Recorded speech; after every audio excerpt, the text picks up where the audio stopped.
elle va toujours rester gravée dans nos cœurs et dans nos mémoires. L'atmosphère est chargée de tristesse et de douleur. Des dizaines d'amis et de parents convergent vers le lieu de l'accident mortel sur la 49e rue, fleurs à la main.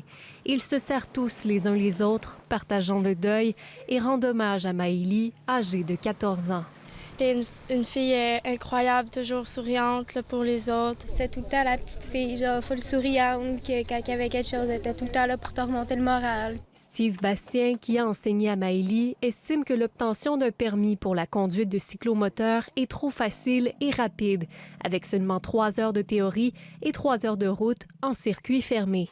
L'élève qui est sur la route, qui nous suit, le voit que ça fait sur la route.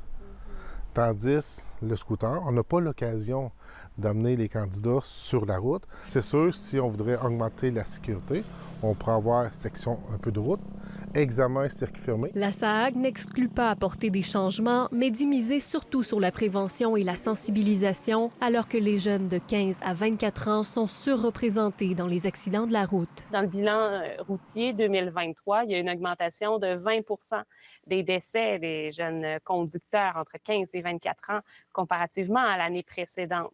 Si on compare sur les 5 années précédentes, c'est même une augmentation d'un peu plus de 30 Il faut redoubler de prudence et surtout aux parents et à l'entourage de ne pas hésiter d'en parler fréquemment là, avec ces jeunes. Les circonstances de l'accident qui ont coûté la vie à la jeune fille sont toujours inconnues. Son scooter a percuté un véhicule stationné de l'autre côté de la rue alors qu'elle se rendait à l'école lundi matin.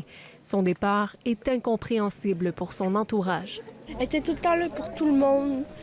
Je comprends pas pourquoi ça y est arrivé à elle, là, sérieusement. Des amis proches comptent planter des bulbes de tulipes à cet endroit qui fleuriront à chaque printemps à la mémoire de Maëlie. C'était vraiment une fille incroyable. Ici Amélie Simard-Blouin, Radio-Canada, Shawinigan.